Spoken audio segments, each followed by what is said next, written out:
Imagine waking up one day and realizing nothing you own is really yours. Sounds like a nightmare, right? Unfortunately, it is. You see, BlackRock has just announced their new policy, tokenization of all assets. And the government? Well, they're busy confirming how soon this is going to happen. So we're now looking at mandatory digital IDs, round-the-clock financial tracking, and basically the death of our financial freedom. They used to call this a conspiracy, but now they're openly saying it. This was the plan all along. And while the media and politicians are busy praising Larry Fink, I'm going to show you exactly how they're about to control our lives. Now, you've probably seen the clips of Larry pushing tokenization of all assets, including real estate. I do believe we're just at the beginning of the tokenization of all assets, from real estate to equities,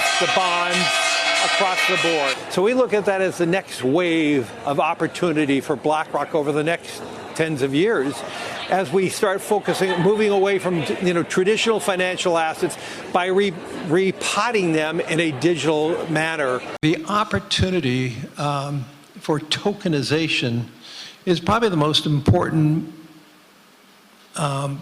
component of how we are going to see the evolution of the financial plumbing of the world. He's been pushing this idea for months, but I honestly thought there would be real pushback. After all, RFK Jr. is in the government now, and he's been opposing the 2030 style agenda for years. Surely they wouldn't allow BlackRock to drive this madness forward. Well, what's happening is BlackRock, State Street, and Vank are these giant corporations which own 88% of the S&P 500 are going into real estate. By 2030, these giant corporations are on track to own 60% of the single-family homes in our country. So BlackRock wants to be everybody's landlord and everybody's neighbor, but I'm not going to let that happen. Well, I was wrong, because here's your SEC chairman echoing the same vision. Are the major banks and the brokers out there today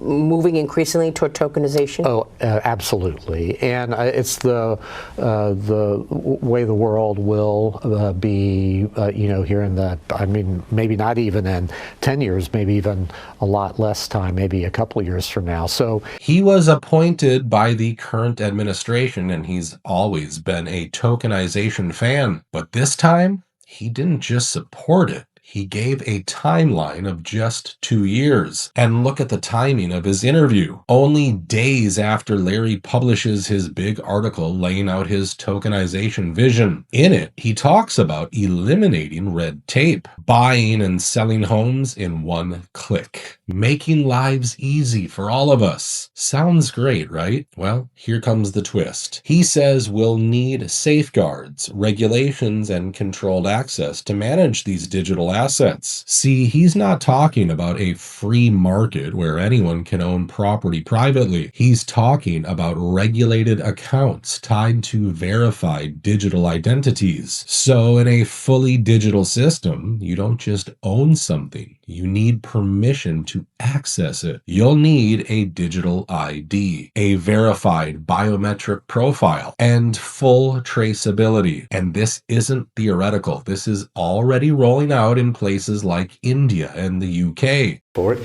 Here in India, I think it's 1 billion people have digital ID. It's been taken up on a voluntary basis in huge numbers.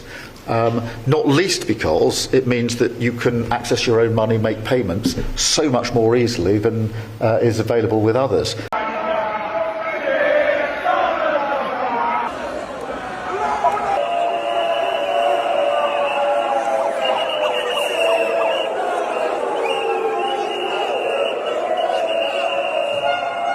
In the UK, people need this ID just to get a job. And that is why today I am announcing this government will make a new free of charge digital ID mandatory for the right to work by the end of this Parliament. Let me spell that out. You will not be able to work in the United Kingdom if you do not have digital ID. It's as simple as that. And even if you don't work, there are financial penalties for not having the ID. You can still use your passport or your birth certificate or your 3 bank accounts if you want, however many times. But you can choose to pay £85 to a company to prove that you are who you are every time you need to. Or you can take the easy route, which is get digital ID. So much for free will, right? And this digital ID movement is now spreading across Europe. To anonymity on social media. In our countries, no one can walk the streets with a mask on their face or drive a car without a license plate. No one can send packages without showing an ID or buy a hunting weapon without giving their name.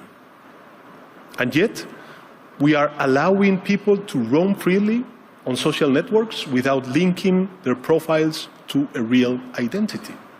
That is why I believe we must push forward the principle of pseudonymity as the functioning element of social media and force all these platforms to link every user account to an European digital identity wallet. Most Americans already dislike the idea of digital IDs. A lot of people didn't even want real ID, but TSA effectively made it mandatory. Don't have a real ID? You can still fly, but it'll cost you time and money. Beginning February 1st, travelers without a real ID, passport, or other accepted form of ID will have to pay a $45 fee to get through airport security. They said it would make travel easier, but what do we actually see? People are being denied boarding or flagged for ID inconsistencies. The real ID that I waited at the DMV to get for 2 freaking hours despite making an appointment wasn't enough. The fact that my face is on it wasn't enough. The fact that this guy looked at my ID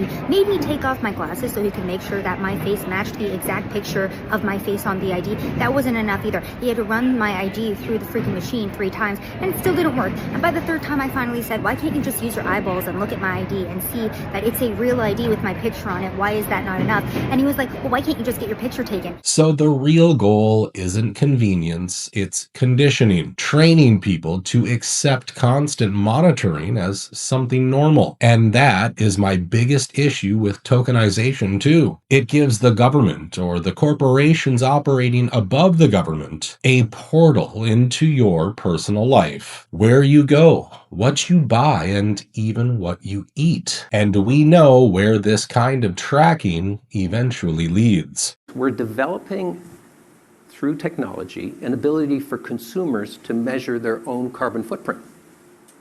What does that mean? That's where are they traveling? How are they traveling? What are they eating?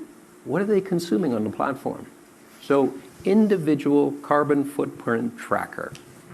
Stay tuned. We don't have it operational yet, but this is something that we're working on. Now, don't forget, the person leading this tokenization is also in charge of the WEF. He openly aligns with their ideology of managing and shaping society from the top down. He also has a deep influence over U.S. politicians, and I'm not the one claiming that. Okay, I brought numbers because numbers do not lie. So when you hear members of both parties saying that they have solutions for affordability, the housing crisis, pharmaceuticals, all of this, and yet you look at their personal investments, you'll know that it's literally just political gamesmanship. And unless we actually prevent insider trading, which is happening every single day in Congress, if people are telling you otherwise, they are lying to you, and really look into the regulations on individual stock trading, I would say even make it similar to the executive branch, we are literally going to never be able to fix anything, because you have people on both sides that are controlled up for the 3 big ones, BlackRock, Vanguard, and Big Pharma. Let's look at these numbers real quick. Okay, so in the House, you have 25% of members, and in the Senate, 30% of members